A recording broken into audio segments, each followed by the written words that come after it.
Welcome back to the deep dive. Today, we're getting into something that affects pretty much every household with kids these days, managing screen time. It's huge.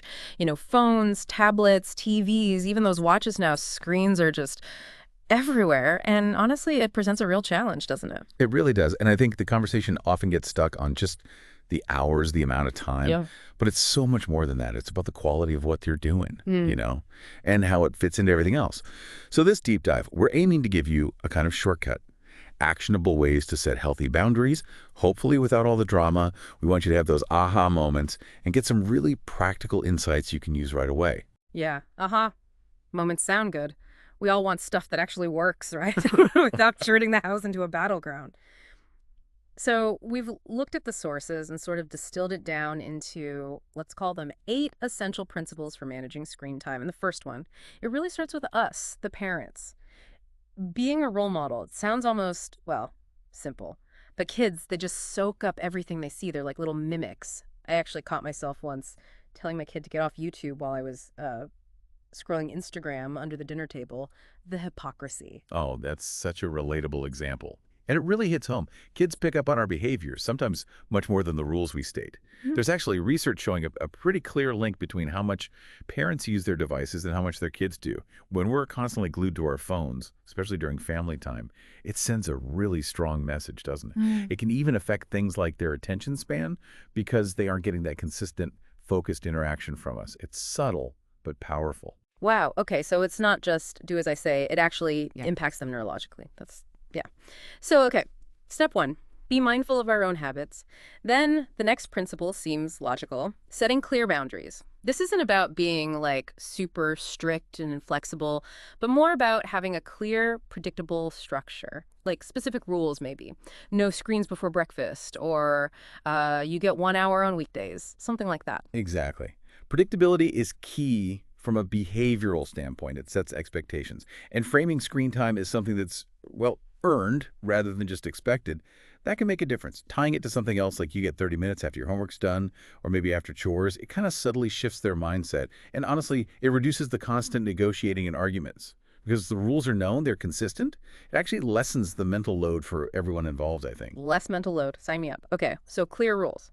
What about where the screens are used? The sources mention creating tech-free zones, like actually designating certain spots in the house as screen-free areas, dinner table, bedrooms, maybe bathrooms. Yes, absolutely. This is incredibly important because it stops screens from just creeping into every single moment of life. Mm-hmm. It reinforces that they aren't always available or appropriate.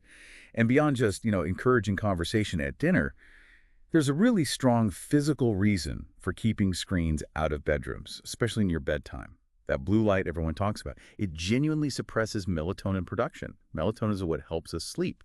For kids, especially younger ones, even a little bit of screen time before bed can really delay them falling asleep and hurt the quality of their sleep. So it's not just turning off the device, it's creating that whole screen-free wind-down period. That makes total sense, linking the environment directly to the biology. Yeah. Okay, but it's not all negative, right? We're not saying screens are inherently evil. The next principle suggests some screen time can be good, using screen time together, like watching a documentary as a family or maybe playing an educational game with them. Precisely. This idea, sometimes called active mediation, is about transforming screen time from just passive watching into something more, into active learning, into a bonding experience. But it's not just about sitting next to them while they play or watch. It's about engaging with them, about the content, asking questions. Like, why do you think that character did that? Or what would you have done in that situation? That kind of interaction builds critical thinking, helps them understand media better, and it can actually open up really great conversations that go way beyond the screen itself.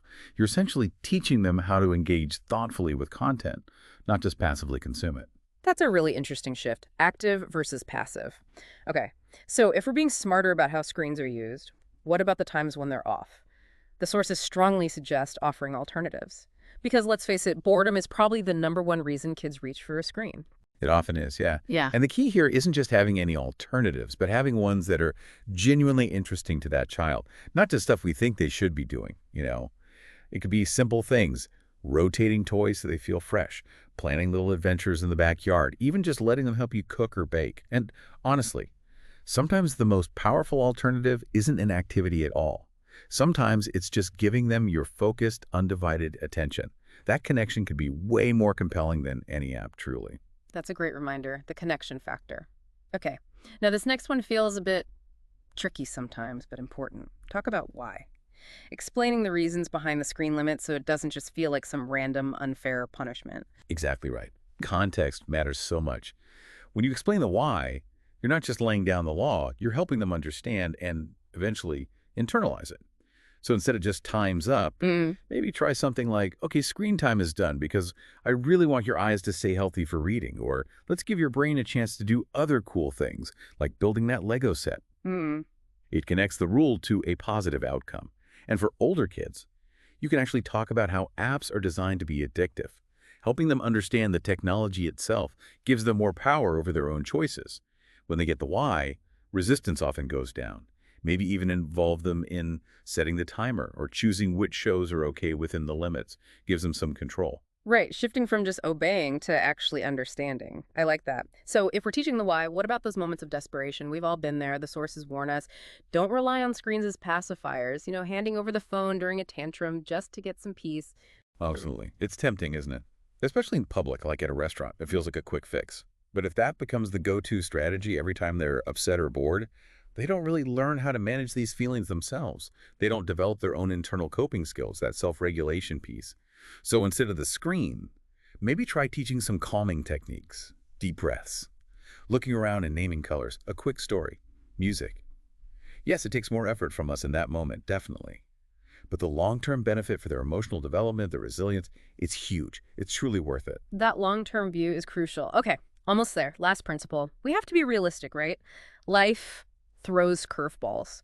So, the final point is be flexible, but consistent. Things happen. Long car rides, sick days, maybe super stressful times. Sometimes the rules have to bend a little. That's such an important point. Rigidity isn't the goal. Isolated exceptions, they're fine, they happen. It's the overall pattern, the general routine, that really shapes habits and expectations. Hmm. The key insight here is about getting back to the routine as soon as possible after that exception. Maybe even say beforehand, okay, this is special for the trip, but tomorrow we go back to our usual screen rules. Yeah. It acknowledges the situation without throwing the whole structure away. It shows grace, but maintains the boundary overall. Right, consistency over perfection. That makes sense. So, wrapping this all up, after this deep dive through these 8 principles, the big takeaway seems to be screens themselves aren't the enemy. It's really how we approach them. It comes down to balance and intention and Yeah. understanding the impact. Exactly. And please remember, parenting in this digital world, it is genuinely tough. It's new territory for everyone. But if you're thinking about this, if you're trying to manage it with intention, you are absolutely doing better than you probably think you are. Every small intentional step you take makes a difference. Okay, so here's something to think about until next time, building on all this. Given that it really is about balance and intention and knowing how much our habits influence our kids, how might your intention for using screens, both your own and your children's, shift now after this deep dive?